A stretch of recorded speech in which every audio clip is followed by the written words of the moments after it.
Hey, it's us, Melon, Coda, and we're here with your pet tip of the month. Now today we're going to talk about identifying your pet. That's in identification that helps us return your pet to you. Dakota, tell them about microchips. All right, so microchips are little grain, they're like the size of a grain of rice. They are implanted like a vaccine between your dog, cat's shoulder blades, and they give off what's called an RFID frequency.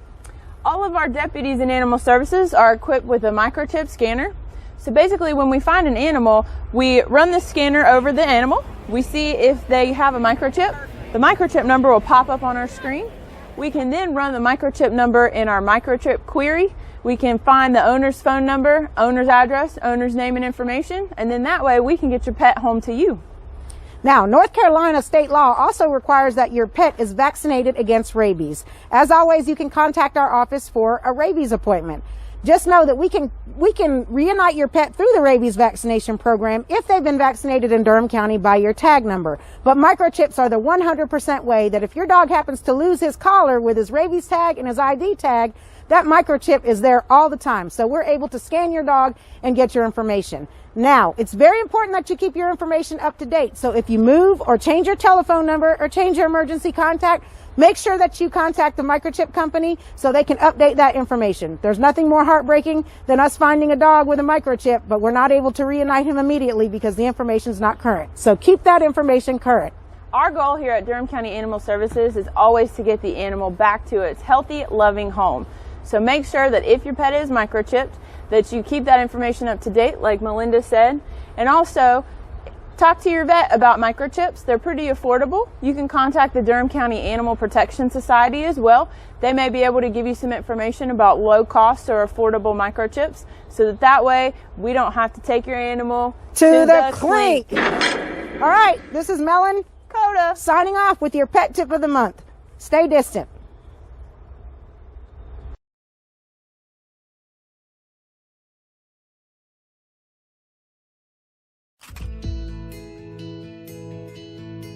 Would it surprise you to learn that millions of computers in the US are infected with malware?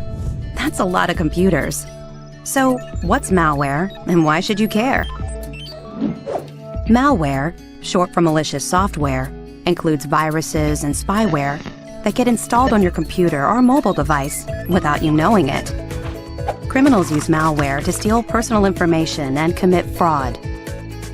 For example, they may use malware to steal the login information for your online accounts, or to hijack your computer and use it to send spam. An infected computer can lead to serious problems like identity theft. The good news? There's a lot you can do to protect yourself and your computer. One of the most important steps you can take: install security software from a reliable company and set it to update automatically. The bad guys constantly develop new ways to attack your computer, so your software must be up to date to work. Set your operating system and your web browser to update automatically too. If you're not sure how, use the help function and search for automatic updates. Don't buy security software in response to unexpected calls or messages, especially if they say they scanned your computer and found malware. Scammers send messages like these to trick you into buying worthless software, or worse, downloading malware. What else can you do? Use a pop-up blocker, and don't click on links and pop-ups. Don't click on links or open attachments in emails, unless you know what they are, even if the emails seem to be from friends or family. Download software only from websites you know and trust. Free stuff may sound appealing, but free downloads can hide malware. Make sure your web browser's security setting is high enough to detect unauthorized downloads. For example, use at least the medium security setting.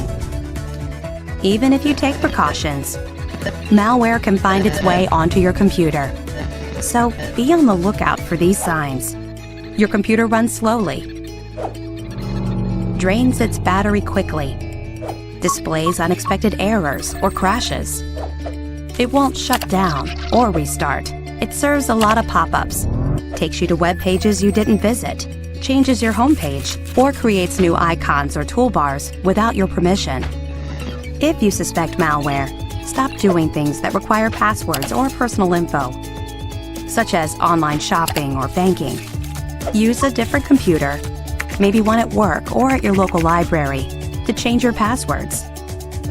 Update your security software and run a system scan. Delete files it flags as malware. If you can't fix the problem on your own, get help from a professional. Your computer manufacturer or internet service provider may offer free tech support. If not, contact a company or retail store that provides tech support. Keep in mind, the most important thing you can do to prevent malware is to keep your computer software up to date. And remember, it's easy to find trusted information about computer security. Just visit onguardonline.gov, the federal government site, to help you stay safe, secure, and responsible online.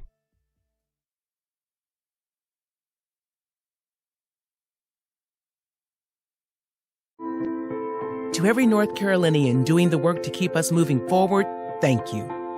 You put on a mask to slow the spread and protect those around you. You found creative ways to stay connected to family and friends. You lent a helping hand to a neighbor in need. Let's keep it up because we're not done just yet. Until enough of us are protected by the vaccine, we need to keep protecting each other.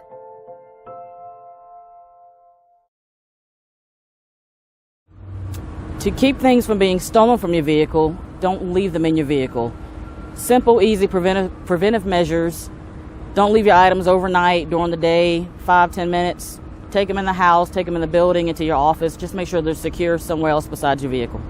If you have to leave something in your car, secure it in your trunk. It's less likely to be seen through a window. If you can't secure it in your trunk, most people have a lock-in glove box. Put it inside of your glove box that locks, or your center console. Not all of them lock, but at least it's not out in the open, visible, where anyone can walk by and see it. They're looking for easy grabs, book bags, purses.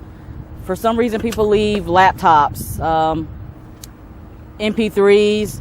They look for weapons. They know people leave weapons in the car. So if you have to leave a weapon in your car, they make boxes where you can securely lock your weapon in the vehicle, unseen. You can always call the police, reference suspicious activity or a suspicious person. Do not approach them yourselves. You never know if they're armed or what their intentions may be. Before you go through it, call the police first. Hopefully they're able to get fingerprints off of it, but call the police before you go through your vehicle. If it appears that they've gotten in, 9 times out of 10, they probably did get in and just didn't see anything worth taking.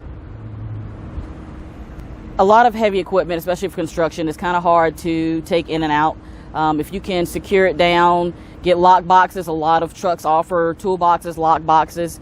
If it's big items, get chains. Find ways to secure it down with chains. If you can and you're not able to, then one of the best things you can do is make sure that you have these serial numbers so that if they do get stolen, they can be located if they're pawned or stolen or sold to someone else. Put it up, put it away, keep it out of the public's eye. I'm a firefighter. A teacher. I'm a farmer. A manager. I'm a barber. A waitress. A student. A mom. We're all part of your community. We live in small towns and big cities. On farmland. And concrete. Every day we move in and out of each other's busy lives. It's easy to take for granted all the little details that make up our everyday. The morning walk. That familiar engine firing up. The bus stop friends. A hot cup of coffee. That guy who can never seem to parallel park. Every day brings surprises. A flat tire. Midday traffic. Bus delays. Again. There's always something unexpected. And honestly, that's fine. It's when you experience a moment of uncertainty. Something you know shouldn't be there. Or someone's behavior that doesn't seem quite right. These are the moments to take a pause. Because if something doesn't feel right, it's probably not. It's not about paranoia. Or being afraid. It's about standing up and protecting our communities. One detail at a time. Because a lot of little details can become a pattern. We trust our instincts. Just like you should. Because only you know what's not supposed to be in your everyday. We all play a role in keeping our communities safe. So protect your everyday. If you see something suspicious, say something to local authorities.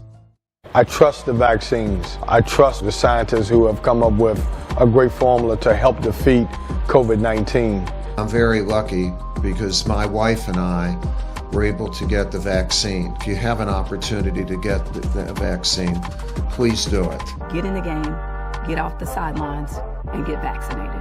And so it's important for us to take the torch, be the example, and make sure we're doing our part to protect our community. It's paramount that we all be vaccinated so we can protect each other, and especially our loved ones. I believe in the vaccine. I believe in our scientists. I believe in the medicine. I took it to protect others and hopefully live longer. We're going to get through this thing. We got to practice social distancing. We got to wear our masks. You have a spot, take your shot. You have a spot. Take your shot. You have a spot. Take your shot. You have a spot. Take your shot.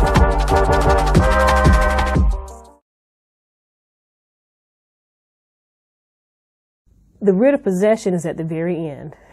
All of this starts with one, in the case of rent not being paid, the rent isn't paid. There's some communications going between the landlord and the tenant about, hey, where's my rent?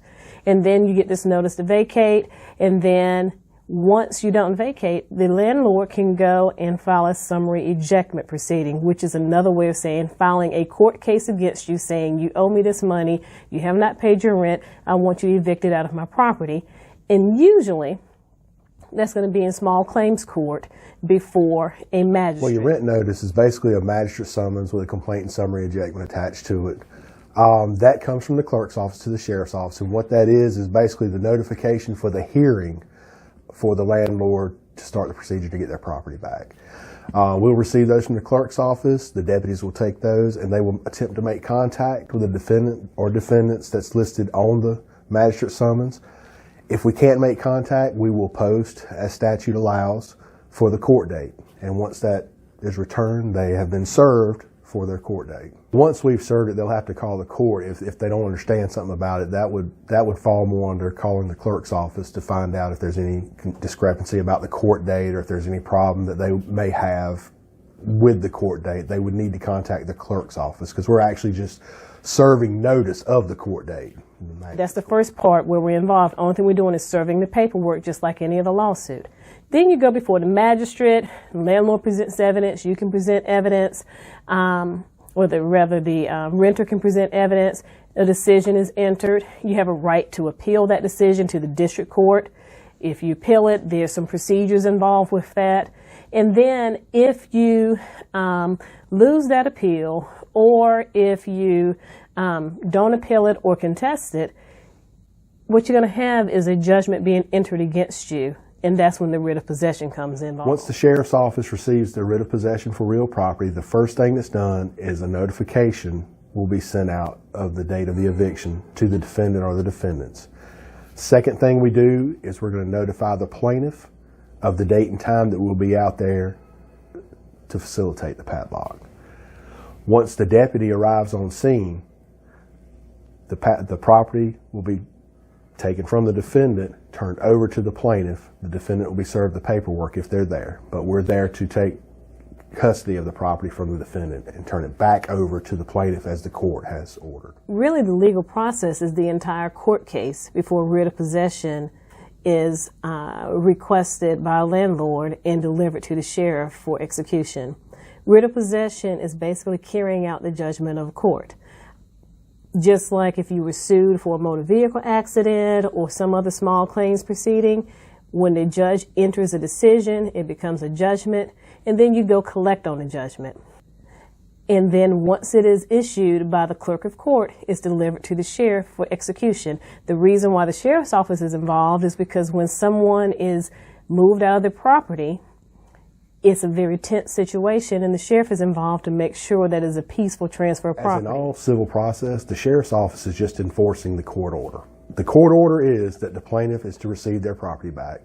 The deputy will go out there, the property will be taken out of the defendant's possession, place back with the plaintiff as the court has ordered, and we're there to also make sure that that's a peaceful transition during that process. But the law requires the sheriff to do this, and in fact, if the sheriff doesn't do it, he could be sued.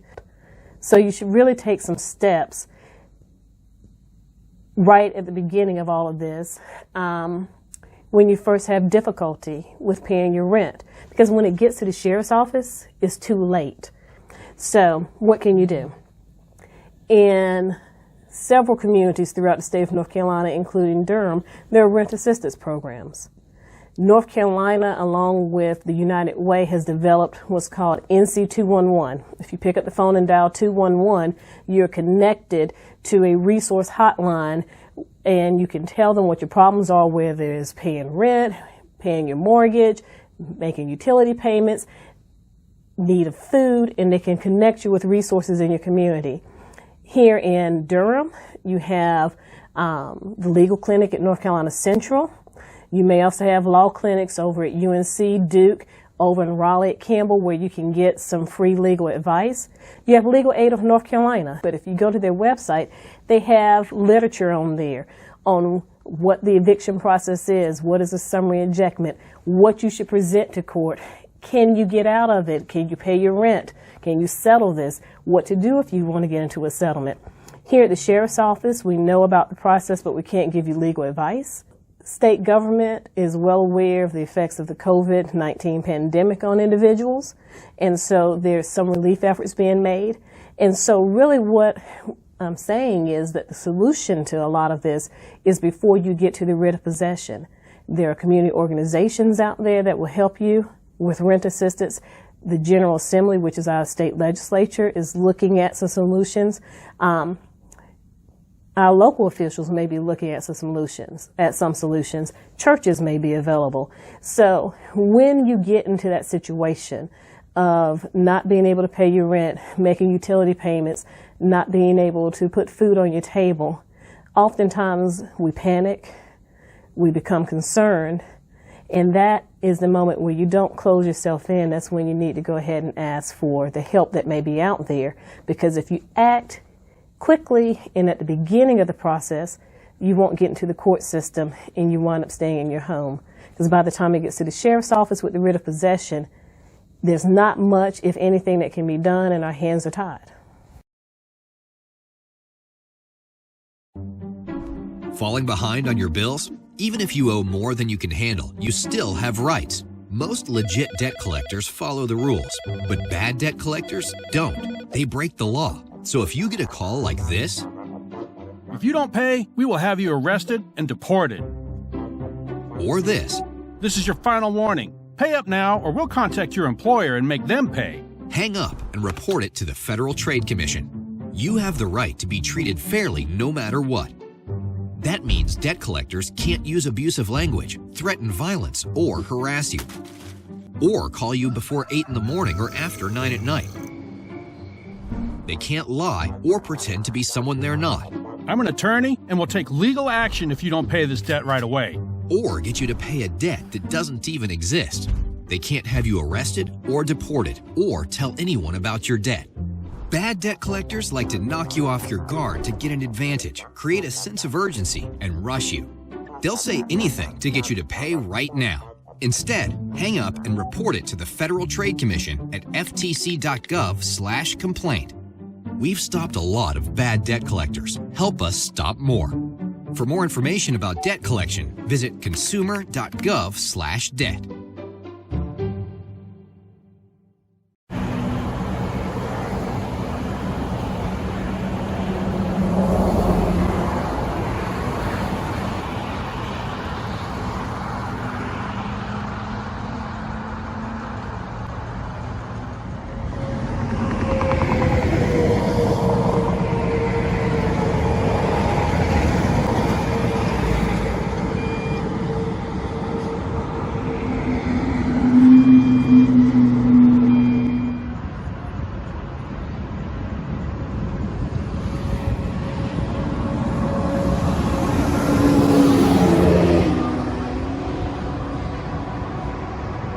Today, with the Durham County Sheriff's Office Scope Unit, we decided we can go out to 85 northbound the Coleman Road and do some speed enforcement.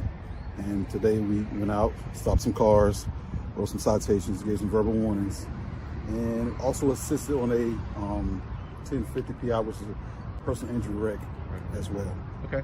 And why is this important? Like, why do we do this? Why? Well, the thing is, for speed enforcement,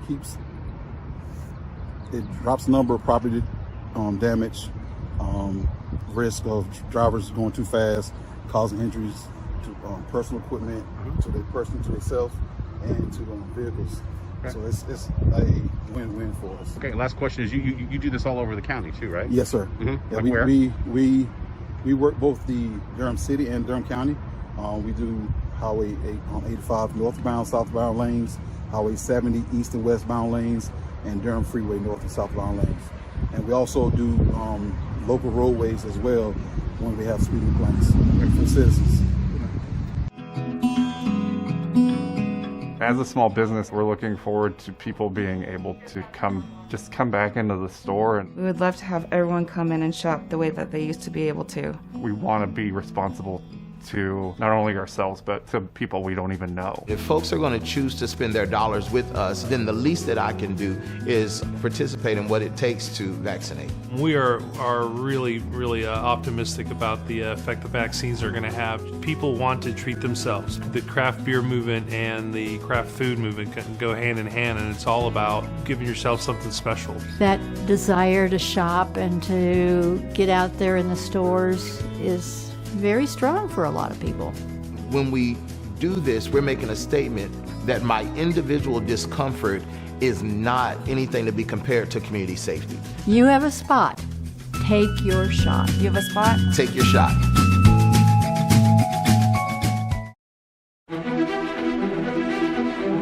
Durham County Sheriff's Office, where's your emergency? Okay, we'll get deputies on the way.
y'all doing this morning?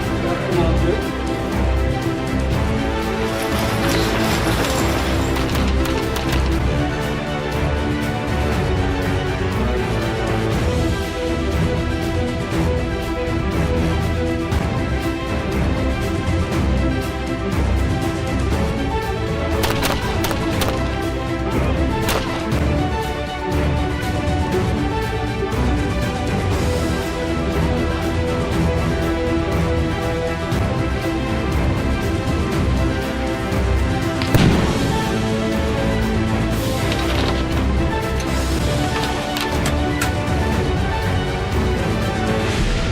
I'm Durham County Sheriff Clarence Burkhead, and we want you to join our team.